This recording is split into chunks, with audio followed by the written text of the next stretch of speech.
स्वातंत्र्य सूर्य सावरकरांच्या जयंतीच्या निमित्ताने आपण ऐकू येतंय? आता येतंय? येतंय? ओके. स्वातंत्र्य सूर्य क्रांतिकारी वीर सावरकरांच्या जयंतीनिमित्त त्यांचे पुण्यस्मरण करून आज आपण या कार्यक्रमाची सुरुवात करूया. आपण सर्व श्रोतेगण गेले काही दिवस या व्याख्यानमालेचा भाग आहात, त्यामुळे या व्याख्यानमालेचा उद्देश नव्याने सांगण्याची मला असं वाटतं गरज नाही. परंतु गीता धर्म मंडळाने ज्या संस्थेची स्थापना होऊन आता 100 वर्ष उलटलेली आहेत, तर शतकोत्तर काळामध्ये गीता प्रचार आणि गीता प्रसार या दोन्ही विचारांनी पुढे जात असताना गीता धर्म हा राष्ट्रधर्म आणि राष्ट्रधर्माचा विचार ज्या ज्या व्यक्तींनी अत्यंत नाविन्यपूर्ण किंवा राष्ट्राला पुढे नेणारा केला, त्या त्या व्यक्तींसंदर्भात आपण कुठला कार्यक्रम आयोजित करू शकतो या विचाराने यंदाच्या वर्षी आपण स्वातंत्र्यवीर सावरकरांच्या विविध अंगांची ओळख करून देणारी ही व्याख्यानमाला गीता धर्म मंडळातर्फे आयोजित केलेली आहे. आपल्या सर्वांना गीता धर्म मंडळाचा परिचय आहेच. त्याची स्थापना कशी झाली किंवा आजपर्यंतची वाटचाल कशी झाली याविषयी आपण सर्व समोर बसलेल्या अनेक व्यक्ती ज्येष्ठ आहेत, त्याबद्दल मी बोलणं हे लहान तोंडी मोठा घास घेण्यासारखं असेल. परंतु शतकोत्तर काळामध्ये भगवद्गीता आणि जे गीता धर्म मंडळाचा उद्देश आहे की गीता धर्म राष्ट्रधर्म या विचारांनी या अत्यंत महत्वाच्या ज्ञानग्रंथातले विचार हे तरुण पिढी किंबहुना लहान मुलांपर्यंत कसे पोहोचवता येतील हा ज्येष्ठांच्या मार्गदर्शनाखाली एक महत्वाचा विषय घेऊन आपण शतकोत्तर काळामध्ये वाटचाल करत आहोत. त्यातले महत्वाचा उपक्रम मला या निमित्ताने सांगावा असं वाटतं तो म्हणजे गेली 2 वर्ष आपण गीता धर्म मंडळाच्या माध्यमातून बाल संस्कार वर्ग सुरू केलेले आहेत की जे जडणघडणीचं वय असतं त्या वयात जर भगवद्गीतेतील महत्वाची तत्व ही त्या लहान मुलांपर्यंत गोष्टी स्वरूपात किंवा त्यातला एखादा अध्याय पाठ करण्याच्या स्वरूपात किंवा त्यातले शारीरिक व्यायाम करताना सुद्धा त्यातली काही तत्व ही अंगीकारता आली तर राष्ट्र तरुण होत असताना ते भगवद्गीतेच्या विचाराबरोबर जर तरुण झालं तर येणाऱ्या तरुण पिढीला आणि त्याच्या अनुषंगाने राष्ट्राला त्याचा निश्चित फायदा होऊ शकतो.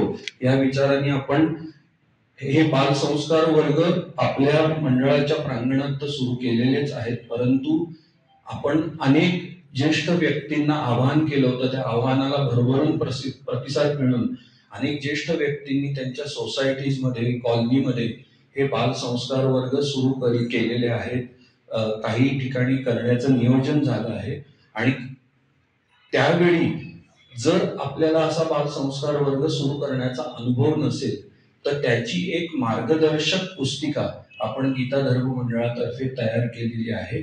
ज्या मार्गदर्शन पुस्तिकेचा उपयोग करून अनेक ज्येष्ठ व्यक्ती ज्यांच्याकडे वेळेची उपलब्धता आहे, ज्ञान आणि अनुभव खूप आहे, त्या व्यक्ती या पुस्तिकेच्या मिळणाऱ्या इनपुट्स किंवा त्यातल्या उपयुक्त गोष्टी घेऊन बाल संस्कार वर्ग हे आपापल्या सोसायटी किंवा कॉलनीमध्ये करू शकतात.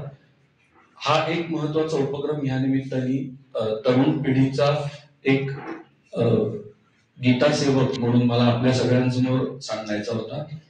आजचे जे आपले व्याख्याते आहेत हे वयाने तरुण असले तरी वयापेक्षा देखील जास्त त्यांचा स्वतःचा अनेक विषयांमध्ये अभ्यास आहे. किंबहुना आपल्याला आता ते जेव्हा व्याख्यान देतील तेव्हा त्यांची ओघवती वाणी किती चांगली आहे याची प्रचिती निश्चित येईल. परंतु कार्यक्रमाचा प्रघात म्हणून मी त्यांची अल्प म्हणजे वेळेची उपलब्धता लक्षात घेता अल्प परिचय करून देतो.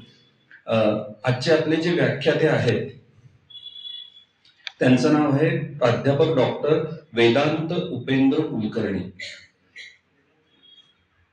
डॉक्टर कुलकर्णी हे MA इंग्लिश आणि MEd सेट इंग्लिश आणि PhD असे इतके उच्च विद्याविभूषित ही व्यक्ती आज आपल्याला इथे व्याख्याता म्हणून लाभलेली आहे.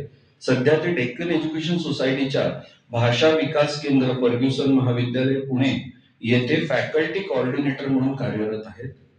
अ thematic study of Swami Vivekananda selected speeches या विषयावर त्यांनी त्यांची PhD पदवी प्राप्त केलेली आहे.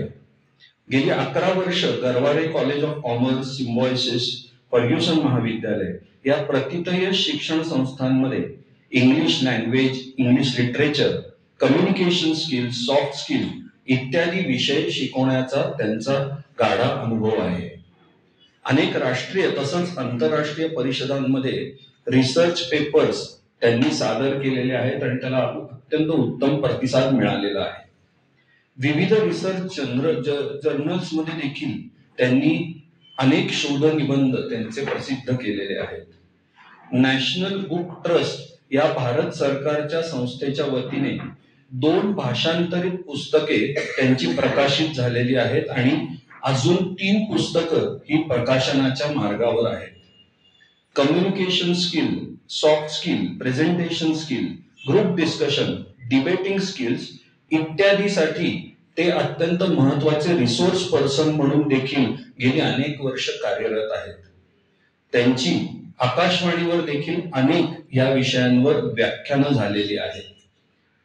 असे आपले जे व्याख्याते आहेत हे महाराष्ट्रभर अनेक विषयांवर मान्यता प्राप्त महाविद्यालय आणि संस्थांमध्ये महापुरुषांची चरित्रे, संत चरित्रे, राष्ट्रपुरुष व्यक्तिमत्व विकास तसंच विविध धार्मिक, आध्यात्मिक, सामाजिक, सांस्कृतिक आणि साहित्यिक विषयांवर अनेक ठिकाणी अभ्यासपूर्ण व्याख्याते म्हणून ते अनेक ठिकाणी त्यांनी काम केलेलं आहे.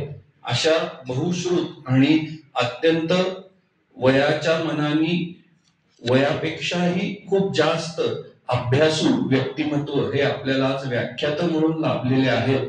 याबद्दल आपण खरंच मनपूर्वक त्यांचे आभार व्यक्त करूया. आणि कार्यक्रमाचा पुढचा भाग म्हणजे ऍक्च्युअल व्याख्यान सुरू करण्यापूर्वी मंडळाच्या कार्यवाह भेंदळे मॅडमना मी विनंती करतो की मंडळातर्फे त्यांचा सत्कार करण्यात यावा.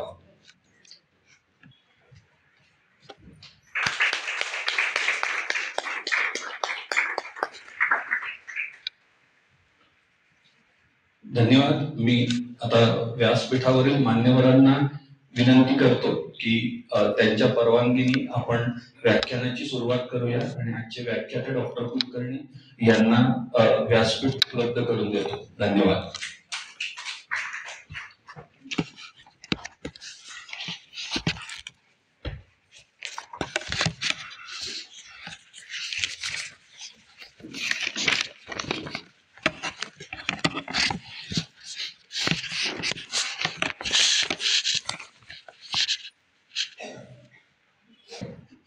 या ठिकाणी उपस्थित असणाऱ्या सगळ्यांनाच माझा मनपूर्वक प्रणाम.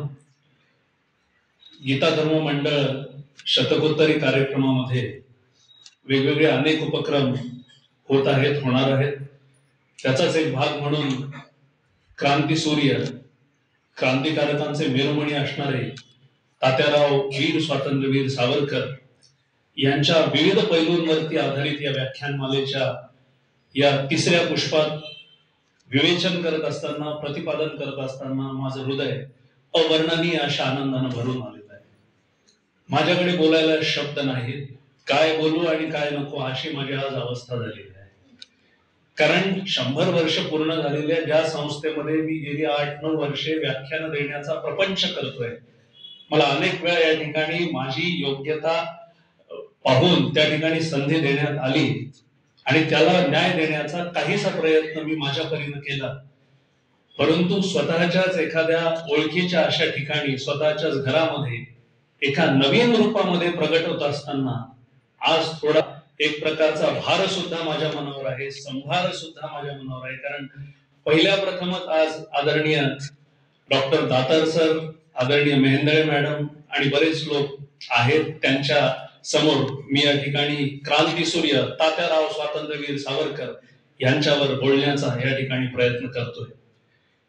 स्वातंत्र्यवीरांबद्दल कागद बाजूला ठेवून बरंच काही सांगता येईल, परंतु त्याला एक तात्विक असं अधिष्ठान प्राप्त व्हावं म्हणून नेहमी माझी नसणारी सवय आज मी बाजूला ठेवून काही कागद समोर ठेवलेले आहेत, ज्यात तात्या रूपांना आपल्या समोर, तात्यारावांना आपल्या समोर मांडण्याचा प्रयत्न मी या ठिकाणी करणार आहे.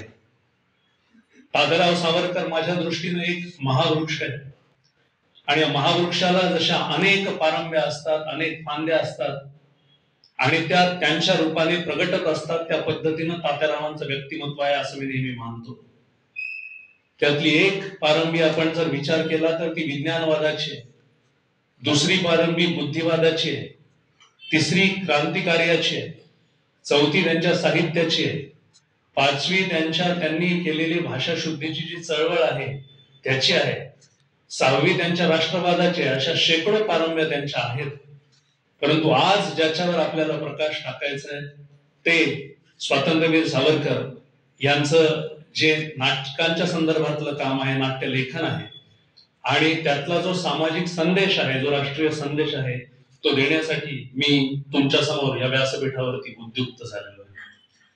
मी म्हटलं तसं तात्याराव सावरकर एक वक्ते म्हणून, साहित्यिक म्हणून, नाटककार म्हणून, क्रांतिकारक म्हणून आपल्या सर्वांना सुपरिचित आहेत.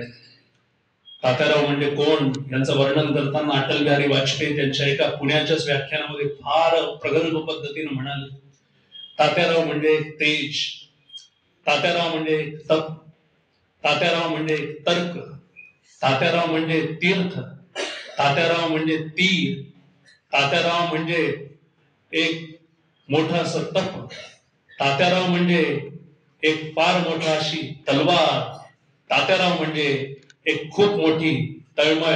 त्यांनी तिलमिलाट असा शब्द वापरला, सागरा प्राण तळमळला अशा पद्धतीची एक तळमळ, अशा पद्धतीचा एक तितिक्षा. तात्याराव म्हणजे तिखट असं ते शेवटी त्यांचं वर्णन करतात. इथं गुळगुळीत, मुळमुळीत, पोचट असं काहीही सापडणार नाही. जे आहे ते तेजस्वी आहे, जे आहे ते ओजस्वी आहे, जे आहे ते जाज्वल्य आहे, जे आहे ते सगळं जहाल आहे आणि विचार रूपानं, क्रांती रूपानं, राष्ट्रवादानं पेटले आहे. माझ्या दृष्टीनं तात्याराव म्हणजे एक आचार आहे, तात्याराव म्हणजे एक विचार आहे, तात्याराव म्हणजे एक उद्गार आहे, तात्याराव म्हणजे एक आयोजन आहे, तात्याराव म्हणजे एक प्रयोजन आहे, तात्याराव हे व्यावहारिक जीवनातलं उपयोजन आहे, तात्याराव म्हणजे एक आग्रह आहे, एक निग्रह आहे, एक अट्टहास आहे. आग्रह आहे राष्ट्रीयत्वाचा, निग्रह आहे समाज सुधारणांचा आणि अट्टहास आहे विज्ञानवादाचा आणि बुद्धिवादाचा. छत्रपती शिवाजी महाराजांबद्दल काही 50-60 वर्षांपूर्वी कोण्या एका तत्ववेत्याने एक वचन वापरलं होतं, ते तात्यारावांना सुद्धा तंतोतंत लागू पडेल.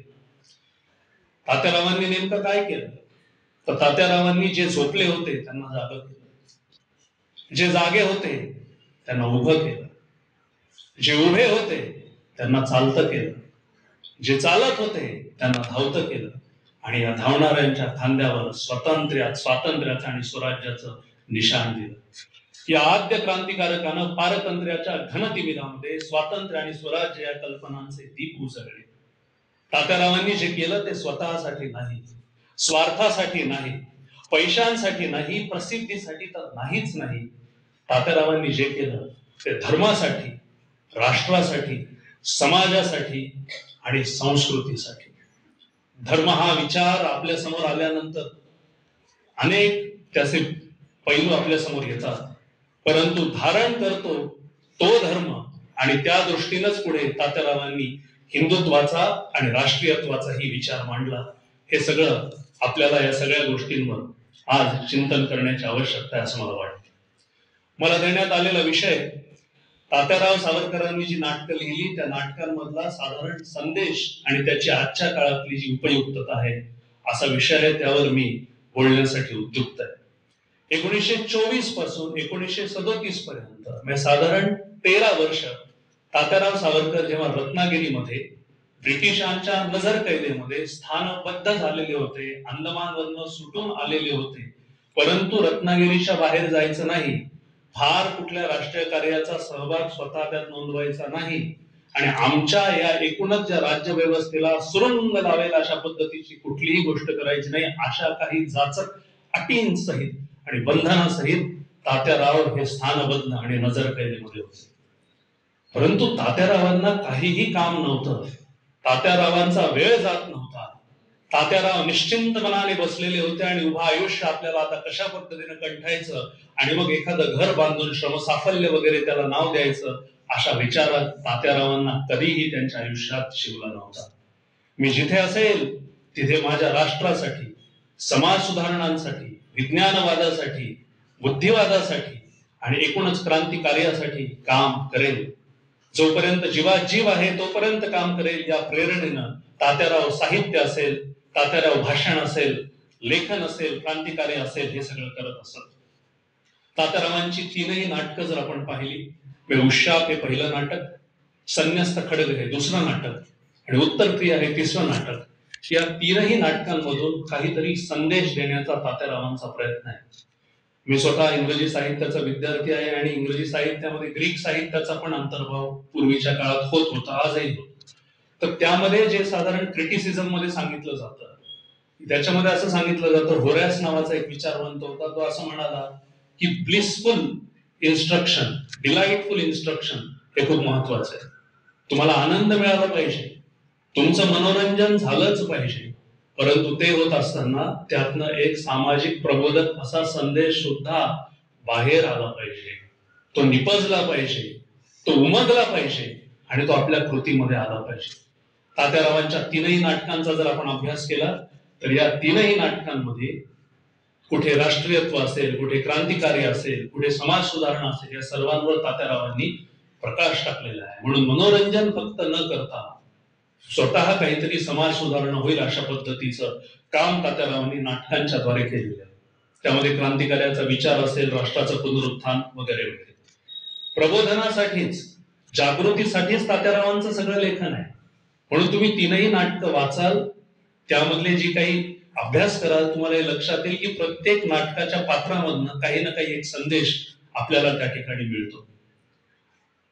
धर्मपरिवर्तन आणि हिंदुत्व, हिंदूंना मुस्लिम केल्यानंतर पुन्हा तो मुस्लिम माणूस पुन्हा हिंदू होऊ शकतो, यासाठी सुद्धा तात्यारावांचा धर्मशुद्धीद्वारे प्रयत्न होता. त्यांच्या नाटकातनं आपल्याला हा संदेश मिळतो.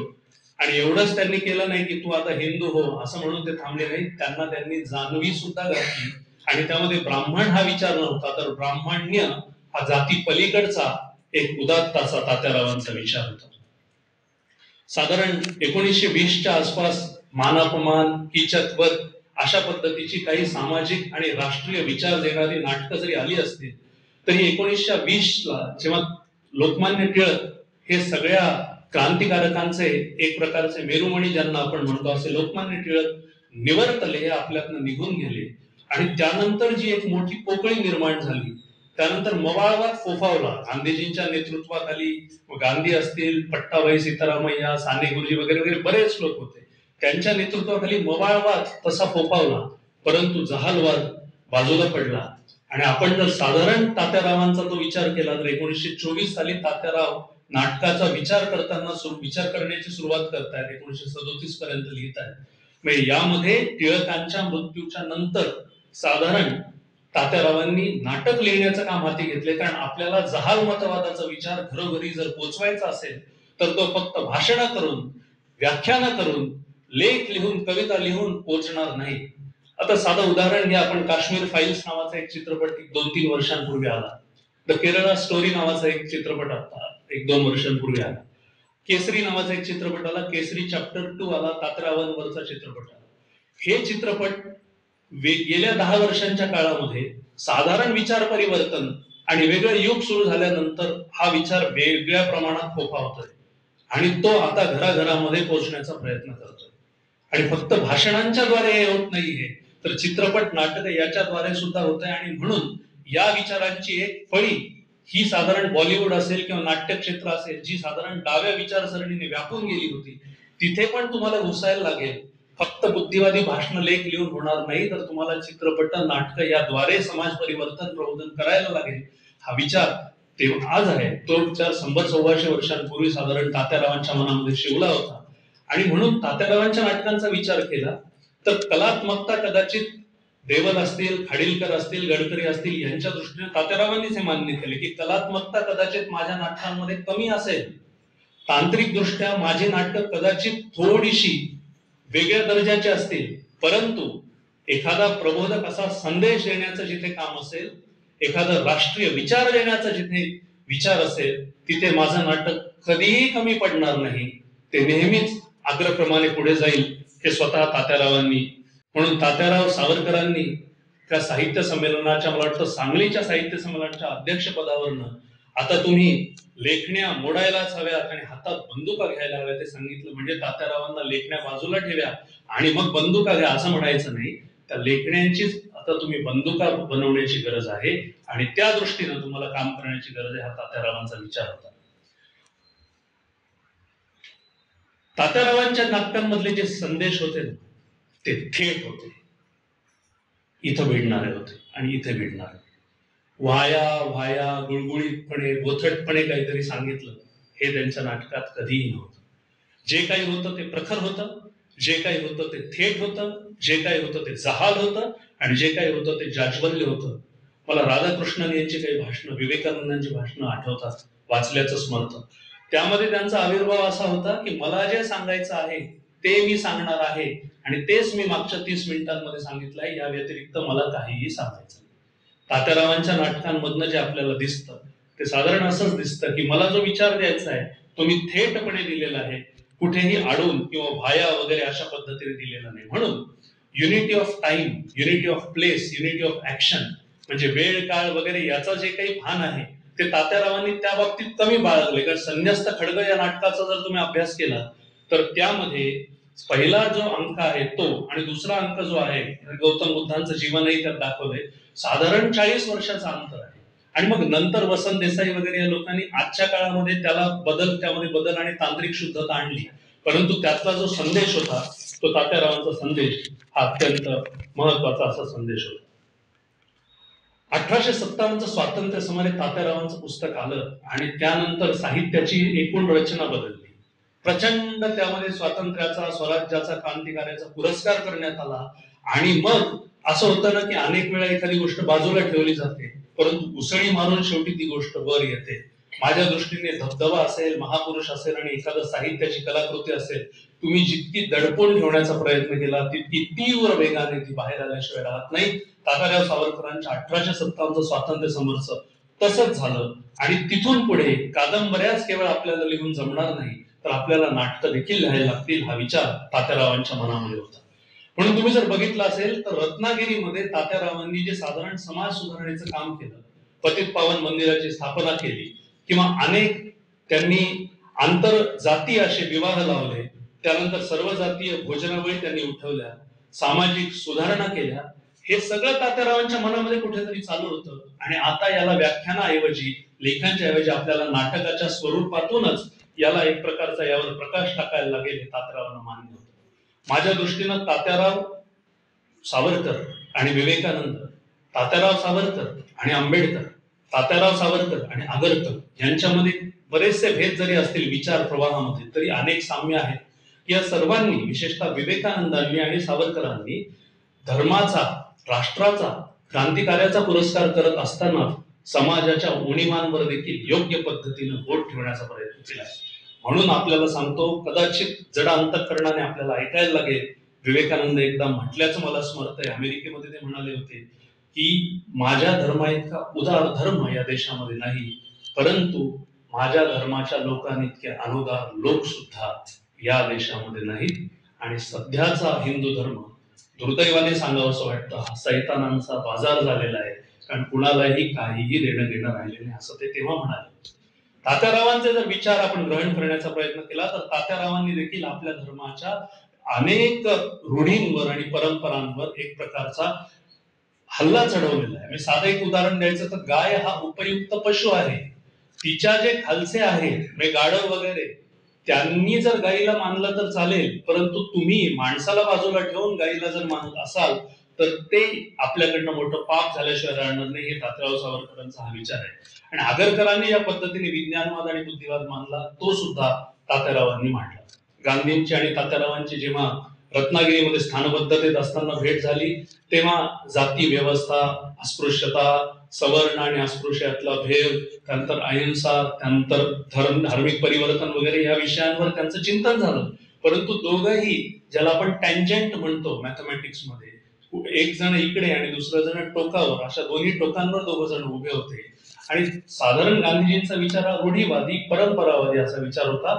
सावरकरांनी त्यांना निक्षून सांगितलं अहिंसा हे तत्व जर स्वीकारायचं असेल तर एक माणूस काम करत असेल आणि 100 माणसं असतील, तो एक माणूस 100रांना त्रास देत असेल तर शेवटी तुम्हाला त्या एका माणसाला काहीतरी त्याच्याबद्दल हिंसा करायला लागेल, नाहीतर तो सगळ्यांच्या बद्दल ज्या पद्धतीची हिंसा करतो ती चुकीची ठरेल.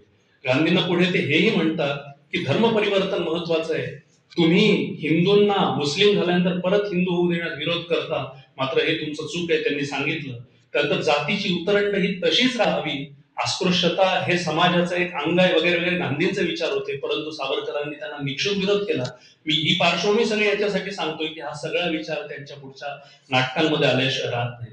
आणि त्यानंतर पंढरपूरच्या मंदिरामध्ये, पतित पावन मंदिर रत्नागिरीमध्ये ते तर मोठं काम झालंच, परंतु पंढरपूरच्या मंदिरामध्ये सवर्णांच्या बरोबरच अस्पृश्यांना प्रवेश देण्याचा जेव्हा विचार आला तेव्हा तात्याराव त्यांचे अग्रगणी होते आणि त्या आंदोलनाचे एक प्रकारचे ते जनक होते, नायक होते. आणि या पिढ्यांवर आपण आतापर्यंत जे पाप केलं ते पाप धुवून टाकण्याची आपल्याला एक फार मोठी संधी मिळतीये असा विचार सावरकरांनी व्यक्त केला. आणि मग अस्पृश्यांचा जो जथ्था होता तो हळूहळू मंदिराकडे जुळला, सवर्णांनी त्यांना जागा करून दिली. अशा प्रकारचं माझ्या वाचनात ऐकण्यात आलेलं आहे. मतितार्थ आहे की हा सगळा विचार तात्यारावांच्या डोक्यामध्ये कुठेतरी चाललेला होता. आणि मग 1924 पासून 1937 पर्यंत जी तात्यारावांनी नाटकं लिहिली आहेत ती नाटकं साधारण त्यावर आधारित. पहिलं नाटक 1927 साली तात्यारावांनी लिहिलं, संगीत उशाप हे नाटक आहे की समाजामध्ये काहीतरी एक चुकीच्या प्रथा परंपरा असतात, मग त्याला शाप दिला जातो आणि त्या शापाची तीव्रता कमी होण्यासाठी एक प्रकारचा उशापही दिला जातो. असा काही विचारवंतांनी त्याचा अर्थ घेतलेला आहे. परंतु आपल्या हिंदुत्वाचं तत्वज्ञान, हिंदुत्वाचं, राष्ट्रीयत्वाचं या धारणेचं तत्वज्ञान सावरकरांनी योग्य पद्धतीनं त्या नाटकामधून मांडण्याचा प्रयत्न केलेला आहे. अस्पृश्यता निवारणाचा मोठा संदेश तात्याराव या नाटकांमधून आपल्याला देत आहेत. आणि कृष्ण जर चोखा मेळाच्या हाताचं जेवण जेवू शकतो, एखाद्या अस्पृश्य मानल्या गेलेल्या संताला तो जर आपल्या हृदयाशी, छातीशी कवटाळू शकतो, तर तुम्हाला आम्हाला एक प्रकारची अस्पृश्यता मानण्याचा हक्क कोणी दिला, अधिकार कोणी दिला, असा प्रश्न तात्याराव या नाटकामधनं विचारतायत. आणखी महत्वाची गोष्ट म्हणजे तात्यारावांनी जे सांगितलं त्यामध्ये पौराणिक संदर्भ किंवा पुरोहितांकडनं जरी काही चुका झाल्या असतील त्या चुका निस्तरण्याचा आपण एक प्रकारचा प्रयत्न केला पाहिजे. आणि एक प्रकारचा जो दुरुपयोग त्या व्यवस्थेकडनं झालेला आहे तो आपल्याला हाणून पाडण्याची मोठी संधी आहे. हा तात्यारावांचा त्यामधला मोठा संदेश होता. स्त्रियांवर, त्यानंतर अस्पृश्यांवर जे अन्याय अत्याचार झाले ते सुद्धा त्याचाही आंधळेपणानं आपण स्वीकार न करता आपल्याला आता त्या चौकटी मोडून कुठेतरी बाहेर जायला लागेल. म्हणून विवेकानंद आणि सावरकरांनी जे मगाशी म्हटलं की विवेकानंद हे पहिले भारतीय तत्वज्ञ होते जे साता समुद्रा पार जाऊन त्यांनी काहीतरी सांगण्याचा प्रयत्न केला. त्यामुळे रोटीबंदी आणि हे जे विचार आहेत, साधारण बेटीबंदी, रोटीबंदी, हे विचार आपल्याकडनं होता कामा नयेत. तर आपल्याला बुद्धिवादाची कास पकडून आपल्याला पुढे जायला लागेल आणि आपल्या समाजाला अस्पृश्य असतील, सवर्ण असतील, या सगळ्यांना सोबत घेऊनच पुढे जायला लागेल असं तात्यारावांनी सांगितलं. आणि चुकीच्या ज्या प्रथा परंपरा होत्या, जो रूढीवाद होता, तो आपल्याला पूर्णपणे बदलून टाकायला हवा. त्याशिवाय हिंदुत्व हा जो विचार आहे तो पुढे जाणार नाही. केवळ सवर्णांच्या आधारे हिंदुत्व हा विचार पुढे जाऊ शकणार नाही, तर साधारणपणे अस्पृश्यांना देखील, क्षत्रियांना देखील, सगळ्यांना आपल्याला सोबत घ्यायला लागेल, हा विचार सावरकरांचा होता. सावरकरांचे जेव्हा नाटकांचे प्रयोग चालू होते, नाटकाचं वाचन जेव्हा चालू होतं, तयारी जेव्हा चालू असे, तेव्हा कुणी दिग्दर्शक असे, काही अभिनेते वगैरे तिथे असत आणि मग लोक भेटायला येत असत की तात्याराव, तुमचं हे सुंदर नाटक आहे, आम्ही तर तुम्हाला मानतोच, आता तुमचं नाटक येत आहे, आम्ही खूप उत्सुक आहोत. मग नागपूरचा एखादा प्रयोग असेल, मुंबईतला प्रयोग असेल, कुठेही, पुण्यात असेल, कुठेही लोक येत असत आणि अशा रांगा लागत असत की तात्यारावांचं आता नाटक आहे. कारण वक्तृत्वानं तात्यारावांनी भारून टाकलेलं होतं, साहित्याने तात्यारावांनी मन भरवून टाकलेलं होतं आणि आता तात्यारावांच्या कादंबऱ्या येऊन गेलेल्या होत्या, आता नाटकही येणार होती.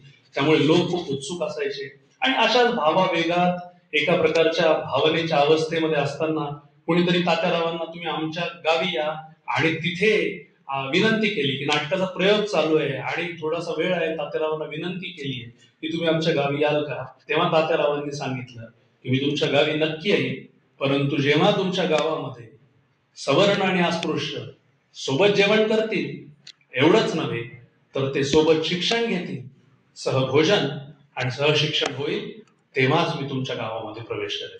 म्हणून तात्यारावांच्या नाटकाचं आणि विचारांचं वैशिष्ट्य हे आहे की अनेक वाद आपल्याकडे रंगतात की कलेसाठी कला आहे की जीवनासाठी कला आहे, आणि आम्हाला जे लिहायचंय, साहित्यामध्ये जे सांगायचं ते पूर्णपणे वेगळं आहे, माझं व्यक्तिगत जीवन पूर्णपणे वेगळं आहे. आणि वर हे म्हणायलाही आपल्यातले काही जण मोकळे असतात की अंधारातलं प्रत्येकाचं जीवन तर सारखंच आहे, कुणी कुणाला जाब विचारायचा. म्हणून कलाकार आणि तो जो लेखक आहे आणि तो वागणारा जो माणूस आहे, यामध्ये एक प्रकारचं द्वंद्व असलं तरी चालेल. परंतु मला तुकाराम आठवतात, रामदास आठवतात, जैसे बोलणे बोलावे तैसे चालणे चालावे. आणि सावरकरांचं तसंच आहे की सावरकरांनी जो विचार साहित्यातून, नाटकामधून दिला, तो जगण्याचा प्रयत्न केला.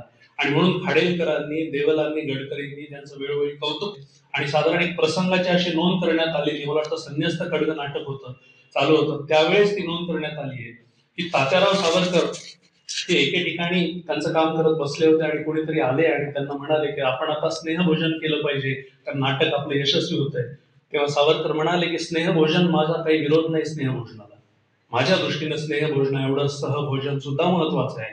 म्हणून सवर्ण आणि अस्पृश्य जर सोबत त्या ठिकाणी जेवण करत असतील या नाटकाच्या प्रयोगाच्या नंतर, तर आणि तरच मी तिथे येईल, अन्यथा विनायक दामोदर सावरकर तुम्हाला तिथे दिसणार नाही.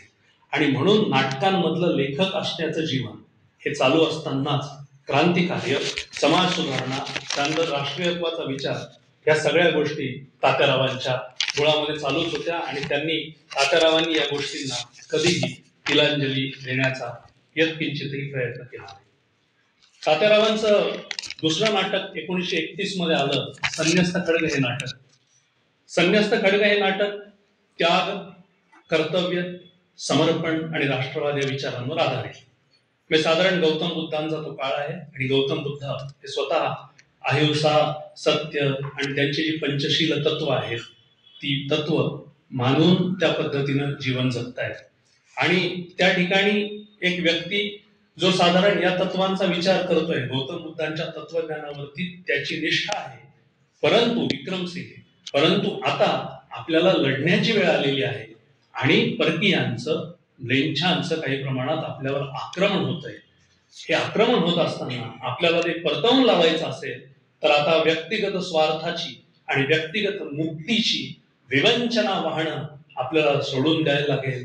हटातटाने जटा राखून मठाची उठाठेव करत बसण्यात आता कसलाही अर्थ नाही. आपल्याला क्रांती कार्य करायला लागेल. हा विचार त्यांच्या नायकाच्या जीवनातून बाहेर येतोय आणि सुरुवातीचं क्रांतिकार्य, त्यानंतर गौतम बुद्धांचं सानिध्य आणि पुन्हा गौतम बुद्धांशी संवाद होतोय आणि त्यामध्ये त्यांचा विचार पक्का होतोय विक्रमसिंहांचा की आता आपल्याला क्रांतिकार्याशिवाय पर्याय नाही. व्यक्तिगत मुक्तीची विवंचना आपल्याला या ठिकाणी वाहता येणार नाही. आणि म्हणून अहिंसावाद करायचा की अहिंसावादासाठी उत्तम असे दिवस येण्यासाठीची तात्पुरती हिंसा करायची, हा विचारही विक्रमसिंहाच्या मनामध्ये आहे. अनेकदा असा विचार केला जातो की तात्याराव हे स्वतः अहिंसेच्या विरोधात होते. म्हणजे असं होतं कधी कधी की अपरिपक्व पद्धतीनं विधानं केली जातात. सध्या कुणीतरी एक शहेजादे गेल्या 10-12 वर्षांपासून तात्यारावांच्या संदर्भामध्ये ज्या पद्धतीची गरळ आणि विष ओकतात, त्या पद्धतीनं मन द्रवून गेल्याशिवाय आणि उद्विग्न झाल्याशिवाय राहत नाही. तात्यारावांच्या भाषणांचा, त्यांच्या विचारांचा नीट अभ्यास केल्यानंतर अशा पद्धतीची बाल बुद्धी असलेली विधानं कधी येणार नाहीत हे मी तुम्हाला सांगतो. परंतु तात्याराव म्हणजे हिंसा वगैरे अशा पद्धतीची जी विधानं येतात, त्यामध्ये हे समजत नाही की तात्याराव हे मुळामध्ये भगवद्गीतेतनं जे अहिंसेचं तत्वज्ञान भारतीय सनातन परंपरेतनं बाहेर पडलेले, त्या तत्वज्ञानाचे प्रवर्तक सुद्धा होते, त्यावर विचार ठेवणारे होते, श्रद्धा ठेवणारे होते. परंतु जर कुणाची अहिंसा ही विनाकारण ही एक प्रकारची मानसिक शारीरिक हिंसाच निर्माण करत असेल, तर त्या पद्धतीने आपल्याला काही प्रमाणात हिंसा निर्माण करून कायमची अहिंसा निर्माण करायला लागेल. परंतु त्यासाठीची हिंसा सुद्धा गरजेची आहे, हा तात्यारावांचा स्वतःचा विचार होता. आणि म्हणून तात्यारावांचा पूर्णपणे अभ्यास केलेली माणसं तात्यारावांना लेबल्स लावणार नाहीत. तर तात्याराव हे सगळ्यांमध्ये कसे व्यवस्थित बसणारे होते. परंतु तरी देखील आता पुढच्या मला वाटतं व्याख्यानाचा विषय आहे सागर कुलकर्णींच्या, की ते तरी देखील स्थितप्रज्ञ कसे होते, म्हणजे अमनस्क होते. त्यानंतर त्यांच्या मनामध्ये एखादं काम करत असताना पूर्णपणे तिथे असणं आणि ते काम झाल्यानंतर स्वतःला त्यापासून अलिप्त करणं, त्यामध्ये लिप्त न होणं, हे कसं, हे तात्यारावांकडनं आपल्याला शिकायला लागेल. म्हणून राष्ट्रवाद महत्वाचा आहे की संन्यासी वृत्ती महत्वाची आहे? राष्ट्रवाद महत्वाचा आहे. समाजाला कायमस्वरूपी अन्यायापासून मुक्ती देणं महत्वाचं आहे की व्यक्तिगत मुक्तीची एक प्रकारची विवंचना वाहणं महत्वाचं आहे? या द्वंद्वामध्ये सुरुवातीला असणारा विक्रमसिंग नंतर संन्यास मुक्ती वगैरेची भाषा सोडून देतो आणि आता आपल्याला पुढे या राष्ट्रासाठी काहीतरी करायला लागेल, जगायला लागेल, मरायला लागेल, हा विचार तात्यारावांचा, हा नायक विक्रमसिंग याची जाणीव त्याच्या मनामध्ये निर्माण होते, आत्मभान निर्माण होतं आणि त्या पद्धतीची तो कृती देखील करतो. सुलोचना नावाचं देखील एक पात्र त्यामध्ये आपल्याला दिसतं. त्यानंतर सुलोचना काही कारणाने सुलोचन झाल्याचंही आपल्या नजरेसमोर येतं. परंतु आता तुम्ही जर आम्हाला शरण आला नाही तर आम्ही तुम्हाला तुमचा जीव घेऊ, अशा पद्धतीची धमकी आल्यानंतर, अशा पद्धतीची पूर्णपणे धमकी आल्यानंतर आता शरण नभे रण मारित मारित मरण, की आता कुणालाही आम्ही शरण जाणार नाही, तर आम्ही पूर्णपणे झुंजू. तात्यारावही म्हणाले होते की पूर्णपणे एकतर मी झुंजेल चापेकर बंधूंसारखं, नाही मी शिवाजी महाराजांसारखं झुंजेल किंवा चापेकर बंधूंसारखं झुंजता झुंजता माझ्या प्राणाची आहुती देईल. त्याच पद्धतीचं त्यांचे नायक आणि नायिका त्याच पद्धतीची या ठिकाणी नाटकांमध्ये भाषा करतात. आणखी महत्वाची गोष्ट सांगायची म्हणजे सनातन लोक, त्या ठिकाणी काही सनातनी लोक आहेत आणि त्या नाटकामध्ये, आणि त्यामध्ये किसन, त्यानंतर कमलिनी आणि शंकर असे 3 पात्र आहेत. परंतु यांना अस्पृश्य मानून त्यांना वेशीबाहेरच, गाव कुसाबाहेर ठेवून पूर्णपणे आपल्यामध्ये ते कसे येणार नाहीत अशी व्यवस्था सवर्ण समाजाने केलेली आहे. आणि त्याच्या जाचाला कंटाळून शंकर नावाचा त्यांचा एक पात्र जे आहे ते मुस्लिम झालेलं आहे, धर्मपरिवर्तन झालेलं आहे, शंकरचा सिकंदर झालेला आहे, सिकंदर झालेला आहे, तो नंतर सैनिक बनलेला आहे. आणि शंकर जेव्हा या मुस्लिम व्हायला, शंकरला व्हायला लागलेलं आहे, कारण मुस्लिमांना काही अधिकार आहेत परंतु अस्पृश्यांना अधिकार नाहीत, अशा पद्धतीची रचना ही त्या काळामध्ये आहे. तात्यारावांना याची प्रचंड चीड होती. आणि शंकर किसनला एकदा म्हटलेला आहे त्या नाटकामध्ये की तू सुद्धा मुस्लिम व्हायला हरकत नाही. तेव्हा तात्यारावचे मागे कधीतरी भाषणात बोलले होते की मला जर हिंदुत्व बाजूला ठेवून इंद्रपद जरी दिलं तरी ते लाथाडल्याशिवाय आणि पुन्हा हिंदुत्वाला कवटाळल्याशिवाय मी राहत नाही, राहणार नाही. त्याच पद्धतीचं वाक्य आहे की मला जर तुम्ही राजपुत्र बनवलं परंतु मला जर अन्याय अत्याचार सहन करायला लावला आणि हिंदुत्वापासून वेगळं करण्याचा, धर्मापासून वेगळं करण्याचा प्रयत्न केला तर मी त्या हिंदू धर्माच्या धुळीमध्ये सुद्धा उडी मारेन आणि स्वतःच्या प्राणाची आहुती दिल्याशिवाय राहणार नाही. आणि त्यानंतर जेव्हा एकदा हा सिकंदर, जो शंकर आहे तो सिकंदर झालेला आहे, तो तिथे कमलिनी आहे आणि कमलिनीवर काही अन्याय अत्याचार होतोय, काही शिपाई आक्रमण करताय, तेव्हा सगळ्यांना पुरून उरतोय, त्यांचं निर्दालन करतोय आणि कमलिनीच्या जवळ येतोय आणि म्हणतोय की तू आता माझ्या बाहुपाशात येणार नाही का? त्यावेळेस कमलिनी म्हणते, मी शंकरच्या भाऊभाषात फक्त जाण्याचं वचन दिलं होतं. म्हणजे एक धर्म परिवर्तन झालेला एक सिकंदर शंकर आणि धर्माशी कट्टर असणारी कमलिनी, असे दोन पात्र. परंतु त्यावेळेस स्वतःच्या पोटामध्ये एक प्रकारचा सुराग पूर्णपणे भोसकून घेऊन तो म्हणतोय, आता तर सिकंदर मेला, आता फक्त शंकर जिवंत आहे, आता तुम्हाला जवळ घेणार नाही का. तात्याराव सावरकरांचा विचार हा आपल्या धर्मापासून, जसे शिवाजी महाराजांचा जो विचार होता, नेताजी पालकर किंवा अनेक माणसं होती, त्यांचं धर्म परिवर्तन काही कारणांमुळे झालं, परंतु त्यांचं शुद्धीकरण करून त्यांना पुन्हा हिंदू धर्मामध्ये घेण्याचं काम हे स्वतः छत्रपती शिवाजी महाराजांनी तिथल्या ब्राह्मणांच्या साक्षीनं, पुरोहितांच्या साक्षीनं केलं. स्वातंत्र्यवीर सावरकरांचाही तोच विचार होतो की काही आगळी घडली असेल, काही मजबुरी असेल, काही घडलं असेल, त्यामुळे त्यांना मुस्लिम व्हायला लागलं असेल, परंतु एकदा झालेली आगळी ही तुम्ही आयुष्यभराचा कलंक मानून त्यांना कायम प्रवाह पतित करू शकणार नाहीत.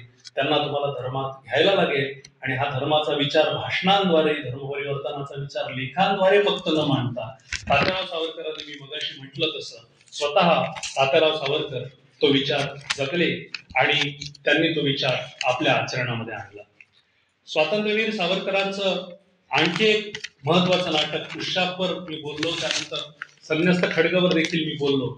आणखी एक नाटक ते म्हणजे उत्तर क्रिया, हे जे 1933 साली आलेलं तिसरं आणि त्यांचं शेवटचं नाटक, ज्यामध्ये साधारण पेशवाईच्या नंतर, पानिपताच्या युद्धाच्या नंतरचा काळ सावरकरांनी वर्णित केलेला आहे, प्रतिपादित केलेला आहे. आणि माधवराव पेशव्यांचा पानिपतच्या युद्धामध्ये जरी पेशव्यांचा पराभव झाला असला, त्यांना हार पत्करायला लागली असली, तरी सुद्धा माधवराव पेशवे आणि त्यांच्या नेतृत्वाखालचे पेशव्यांनी जी अत्यंत नेत्रदीपक अशी कामगिरी करून उत्तरेच्या पलीकडेही जे झेंडे रोवले, झेंडे लावले, त्या पद्धतीने उत्तर क्रिया असा देखील त्याचा अर्थ आहे की उत्तरेकडे झालेली क्रिया. आणि त्यामध्ये वेगवेगळे अर्थ आहेत, म्हणजे काही आपल्याला पटणार नाहीत अशा गोष्टी त्या काळच्या प्रथा असल्यामुळे सावरकरांनी दाखवलेल्या आहेत. परंतु ते होत असताना उत्तरेच्या पलीकडची क्रिया जी घडली ती माधवराव पेशव्यांच्या नेतृत्वाखाली घडली, हे तात्याराव सावरकरांनी आपल्याला प्रतिपादित केलेलं आहे. आणि तुमचं समर्पण महत्वाचं आहे, तुमचं त्याग महत्वाचं आहे, कर्तव्यभाव महत्वाचा आहे, प्रेम महत्वाचं आहे. आणि वडिलांना त्रास दिल्यानंतर सुद्धा त्या मुलामध्ये, राजपुत्रामध्ये नंतरच एक प्रकारचं जे प्रेम जागृत होतं आणि ते लढण्यासाठी तो स्वतः वापरतो, असा अर्थ तिथे आहे. आणि व्यक्ती महत्वाची आहे की कर्तव्य महत्वाचं आहे, हा सावरकरांचा एक प्रश्न त्या ठिकाणी सावरकरांनीच उत्तर दिलेलं आहे. म्हणून मला असं वाटतं की आता उपदेश करावा असे फारसे लोक इथे नाहीत. जेवढं माझं वय आहे त्या वयाच्या दुपटीनं मोठे असणारे अनेक माणसं आहेत. माझा नेहमी नित्यरूपानं त्यांच्याशी हृदयस्पर्शी संवाद होत असतो. मी त्यांना तरी काय, परंतु इथे जे युवक बसलेले आहेत, रणरागिणी असलेल्या युवती बसलेल्या आहेत, मी त्यांना एक भावपूर्ण अशी साथ घालेल की स्वातंत्र्यवीर सावरकरांचा महत्वाचा संदेश नाटकातनं जो येतो, निपजतो, तो संदेश म्हणजे व्यक्तिहित महत्वाचं असताना आणि राष्ट्रहित महत्वाचं असताना, किंवा व्यक्तित्वाच्या गोष्टी महत्वाच्या असताना आणि कर्तव्याच्या गोष्टी महत्वाच्या असताना, व्यक्तिहित बाजूला ठेवून, पूर्णपणे दुर्लक्षित करून केवळ राष्ट्रहित, अवघ राष्ट्रहित, फक्त राष्ट्रहित नव्हे, राष्ट्रहित आणि कर्तव्य हितच महत्वाचा आहे, हा विचार आपल्या सगळ्यांना करायला लागेल. आजच्या पिढीचे आपले जे अनेक आदर्श आहेत, आपण राष्ट्रामध्ये, राजकारणामध्येही बघतो, त्यांनी देखील व्यक्तिगत गोष्टी बाजूला ठेवून त्यांच्या संघटना असतील, त्यांचा विचार असेल, राष्ट्र असेल, याच्यासाठीच केवळ काम केल्याचं स्मरतं. मावळ्यांच्या काळांमध्ये तानाजी असेल, नेताजी असेल, येसाजी असेल, बाजी असेल, व्यक्तिगत महत्वाकांक्षा पूर्णपणे बाजूला ठेवून फक्त राष्ट्रोद्धारासाठी त्यांनी काम केलं. काही काळापूर्वी, 2-4 महिन्यांपूर्वी नाना फडणवीसांवर एक व्याख्यान देण्याचा योग मला इथे लाभला होता. त्यांनी देखील व्यक्तिगत महत्वाकांक्षांना कधीच महत्व दिलं नाही, नेहमी तिलांजली दिली आणि राष्ट्रहित महत्वाचं मानलं. चाणक्यानंही तेच केलं. हेच आपल्याला करायचं आहे आणि हाच तात्यारावांचा या नाटकातला एक अत्यंत महत्वाचा असा संदेश आहे, ही वस्तुस्थिती आपल्याला मान्य करायला लागेल. आणि तात्यारावांनी या नाटकाद्वारे एक प्रकारचं युवकांचं संघटन सुद्धा सांगितलेलं आहे, जे आजच्या काळामध्ये अत्यंत महत्वाचं आहे. आपल्याला वेगवेगळ्या पद्धतीनं कार्य करून जमणार नाही. माझी मागे दातार सरांची 4-5 वर्षांपूर्वी चर्चा झाली होती, तेव्हा त्यांचं समुपदेशन मार्गदर्शन असं होतं की व्यक्तिगत पातळीवर आपण काय काम करतो यापेक्षा आपण एकत्र येऊन एक संस्था म्हणून, संघटन म्हणून कशा पद्धतीचं काम करतो हे जास्त महत्वाचं आहे. विवेकानंदांनी हेच सांगितलं, आंबेडकरांनी वेगळ्या पद्धतीने हेच सांगितलं, गांधींनी देखील हेच सांगितलं, सावरकरांनी हेच सांगितलं की व्यक्तिहितापेक्षा राष्ट्रहित एक, आणि दुसरं म्हणजे युवकांचं संघटन आणि त्यांचं संचालन योग्य पद्धतीनं होणं हे अत्यंत महत्वाचं आहे. मला विवेकानंद आठवतात, माझी PhD त्यावर झालेली आहे. ते म्हणतात, युवकांनो तुम्ही झेप घ्या, सगळ्या दिशा तुम्हाला आपोआप शरण आल्याशिवाय राहणार नाहीत. आणि युवकांसाठी फक्त पुढची 50 वर्ष तुम्ही देवघरातले सगळे देव बाजूला काढून ठेवले तरी चालतील, परंतु प्रत्येकाच्या तनामनात आणि हृदयात आता फक्त भारत माताच असायला हवी. तुझं साठी जनन, तुझं साठी मरण ते जनन, तुझं वीण जनन ते मरण, किंवा देहाकडून देवाकडे जाताना वाटे देश लागतो आणि त्या देशाचे आम्ही कोणीतरी लागतो.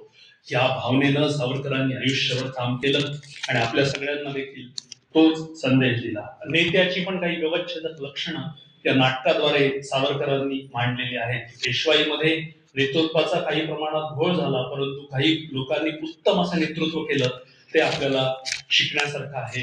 हा सावरकरांचा जाज्वल्ल्याचा विचार होता. साधारणतः भाषणाच्या शेवटाकडे अलवार पद्धतीने येत असताना एकूण सावरकरांच्या नाटकांमधले, 3ही नाटकांमधले महत्वाचे त्यांचे संदेश किंवा आपल्याला समुपदेशन काय असेल तर राष्ट्रवादाचा विचार अत्यंत महत्वाचा आहे. आज राष्ट्रवादाचा विचार महत्वाचा मानणाऱ्या अनेकांना काही लोक वेड्यात काढतात की राष्ट्रवाद महत्वाचा आहे, परंतु जगाकडे बघत असताना राष्ट्र ही तर तशी एक क्षुल्लक अशी बाब असते, असा काही विचारवंतांचं म्हणणं असतं. परंतु त्याच्या आहारी न जाता माझ्या राष्ट्रासाठी, माझ्या समाजासाठी, धर्मासाठी आणि संस्कृतीसाठी मला काहीतरी करायला लागेल, स्वतःच्या पातळीवर देखील करायला लागेल, केवळ बोलून चालणार नाही, कृती वीर मला व्हायला लागेल, हा विचार त्यांच्या नाटकांमधला महत्वाचा संदेश आहे. अस्पृश्यता निवारण, सवर्ण आणि ब्राह्मण त्यांच्या नशिबाने किंवा काही गोष्टींमुळे त्यांना कदाचित या पद्धतीने जन्म मिळाला असेल, परंतु अस्पृश्य म्हणून कोणी जन्म घेतला असेल तर त्याच्या माथा पापाने कलंकित होऊ शकेल या विचाराचं काहीही कारण नाहीये. अस्पृश्य काय किंवा सवर्ण काय, एकाच देवाचे लेकर आहेत, हा सावरकरांचा विचार आहे. आजच्या काळामध्ये सवर्णांच्या आणि ब्राह्मणांच्या, क्षत्रियांच्या मनामध्ये बऱ्यापैकी अस्पृश्य निवारणाचं काम आहे आणि त्यांना आपण एक आहोत ही भावना निर्माण होतीये.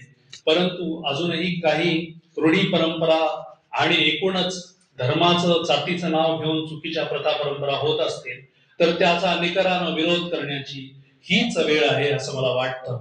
आपल्यातले अनेक लोक, हिंदू धर्मामधले अनेक लोक हे काही त्रासामुळे, जाचामुळे दुसऱ्यांकडे गेले असतील, पाकिस्तानमध्ये, बांगलादेशमध्ये असेल तरी आता जो काही आपला नवीन CAA वगैरे हे जे कायदे येत आहेत त्याच्या अनुषंगानं धर्म परिवर्तन आणि आमच्यामध्ये सामावून परत घेणं काही झालं असेल, परंतु तो विचार बाजूला ठेवून आपल्याला देखील आता आपल्याच बांधवांना पुन्हा स्वीकारायला लागेल.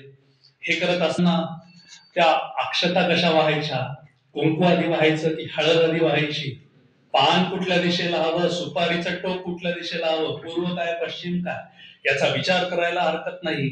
मात्र त्याच्या आपण आहारी जात असू आणि बुद्धिवाद आणि विज्ञानवादाला तिलांजली आणि मूठमाती देत असू तर स्वातंत्र्यवीर सावरकरांचा संदेश आपल्याला समजला नाही किंवा कळला पण वळला नाही अशी आपली अवस्था आहे असं होऊ शकेल. स्वातंत्र्यवीर सावरकरांनी बुद्धिवादाचं देखील नेहमी महत्व सांगितलंय की माझ्या बुद्धीला जे पटेल आणि जे अनुभवाच्या आधारावर सत्य ठरेल तेच मी मानेल, अथवा काही यापेक्षा वेगळं धर्मशास्त्रांमध्ये वगैरे जरी असेल तरी पण त्याचा विचार मी बुद्धिवादावर घासून पुसूनच केल्याशिवाय राहणार नाही, हा विचार तात्याराव सावरकरांनी दिला. समर्थ म्हणतात, उदंडाचे उदंड ऐकावे, परिते प्रत्यय पाहावे, खरे खोटे निवडावे अंतर्यामी. तुकाराम महाराज म्हणतात, सत्य असत्याशी मनक केले वाही, नाही मानियले बहुमता. सावरकर हाच तुकाराम, रामदास किंवा शंकराचार्य बुद्धांचा विचार वेगळ्या पद्धतीने आपल्याला सांगतात, त्याची आज खऱ्या अर्थानं गरज आहे असं मला वाटतं. चुकीच्या परंपरांचं उच्चाटन झालंच पाहिजे, ते आपल्याकडनंच झालं पाहिजे. शिवाजी जन्मावा तो शेजारच्या घरात, हे आता पुरे झालं असं मला वाटतं. जर काही चुकीच्या परंपरा होत असतील तर धर्माच्या जातीच्या विरोधात असतानाही ते आपल्याला करायला लागतील, त्याचा विरोध करायला लागेल. मी जेव्हा विचार करतो तात्यारावांचा, तेव्हा मला 4 प्रकारचे लोक समोर आल्याशिवाय राहत नाही. एक म्हणजे पंडित नेहरू, जे व्यक्तिगत जीवनामध्ये नास्तिक होते, परंपरांना न मानणारे होते, बुद्धिवादाला मानणारे होते, आणि सार्वजनिक जीवनामध्ये देखील ते नास्तिकच होते आणि बुद्धिवादाला मानणारे होते. दुसरं उदाहरण गांधी, व्यक्तिगत जीवनामध्ये आस्तिक होते आणि सार्वजनिक जीवनामध्ये देखील ते आस्तिक होते. त्यांनी त्याबद्दल कुठल्याही गोष्टी नाकारल्या नाहीत. तिसरं एक उदाहरण म्हणजे इंदिरा गांधी, ज्या व्यक्तिगत जीवनामध्ये प्रचंड आस्तिक होत्या, रुद्राक्षांच्या माळा वगैरे त्यांच्या हातात असायच्या, परंतु सार्वजनिक जीवनामध्ये आपल्या वडिलांच्या पावलावर पाऊल ठेवून, राजकारणाचं भान बाळगून, त्या पद्धतीची हुशारी बाळगून त्यांनी आस्तिकत्वाला किंवा या प्रथा परंपरा धर्माची कट्टरतेला विशेष महत्व दिलं नाही. आणि चौथे म्हणजे आपले तात्याराव सावरकर, जे व्यक्तिगत जीवनामध्ये फारसे आस्तिक नव्हते, पूर्णतः नास्तिक नसतील तरी ते अज्ञेयवादी झाले होते. आणि असं म्हटलं जातं की बालपणी अष्टभुजेचा उपासक असणारा विनायक पुढे अज्ञेयवादी झाला आणि त्याच्या मनाच्या गाभाऱ्यात आणि चित्ताच्या देभाऱ्यात उरली ती फक्त भारत माता, केवळ भारत माता. काही जणांचं संशोधन ते नास्तिक असल्याचं आहे, काही जणांचं संशोधन ते अज्ञेयवादी असल्याचं आहे, परंतु ते जरी व्यक्तिगत असलं तरी समाज उद्धारासाठी धर्माचं एकत्रीकरण आणि आपल्या काही परंपरांचं एकत्रीकरण महत्वाचं आहे, हा विचार तात्याराव सावरकरांनी नेहमी मांडला. आपल्यालाही तो विचार करायलाच लागेल. राष्ट्रासाठी समर्पण, त्याग करण्याची जेव्हा वेळ येईल तेव्हा अगोदर मीच असेल, सगळ्यात पुढे मी असेल, हा तात्यारावांचा एक महत्वाचा संदेश, ज्याची आपल्याला आज ज्याचा विचार करायला लागेल. मगाशी म्हटलं तसं व्यक्तिगत मुक्ती महत्वाची आहे, की समाज सुधारणा आणि समाजाला सोबत घेऊन चालणं महत्वाचं आहे, हाही विचार आपल्याला करायला लागेल. सावरकर म्हणतात, आधी विचार करा, मग विरोध करा, आणि पटलं नाही तर विद्रोह करा, तर तुमचा विकास झाल्याशिवाय राहणार नाही.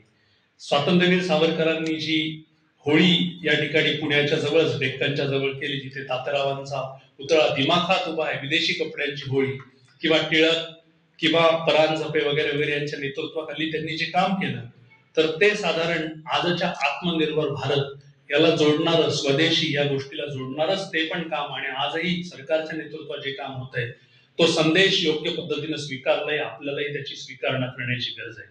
धर्माचा नव्यानं अर्थ लावण्याची गरज आहे. हिंदू धर्माचं तत्वज्ञान एक, हिंदुत्वाचं तत्वज्ञान दुसरं, आणि तात्याराव यांची सरमिसळ करून जे नवीन काहीतरी आपल्याला सांगू बघतात, जे विज्ञानाच्या बुद्धिवादाच्या कसोटीवर घासून पुसून तयार केलेलं असेल, त्याचाही आपल्याला स्वीकार करायला लागेल.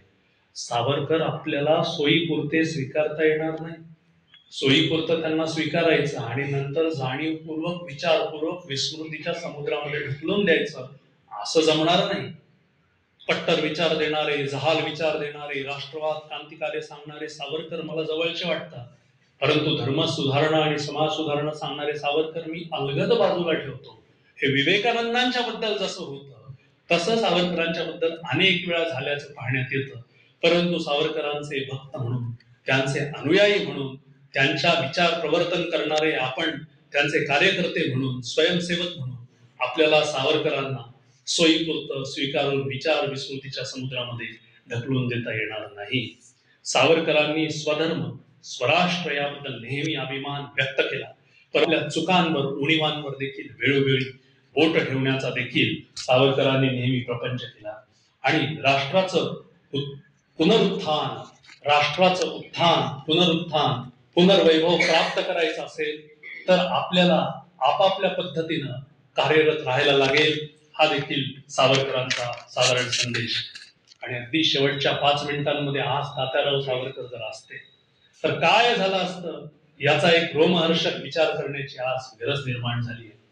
तात्याराव जर आज असले असते तर मी शपथेनं सांगतो, निष्ठून सांगतो, निक्षून सांगतो, गेल्या 11 वर्षामध्ये जे काही उत्तम काम झालेलं आहे त्याचा तात्यारावांनी नेहमी गौरव केला असता. मागच्या 11 वर्षामध्ये जे झालंय ते बऱ्याच गोष्टी, बऱ्याच घटना योग्य पद्धतीने आपण चाललेलो आहोत हे आहे. मग त्यामध्ये राम मंदिर असेल, त्यामध्ये 370 कलम असेल, तिहेरी तलाक असेल, त्यानंतर ऑपरेशन सिंदूर असेल.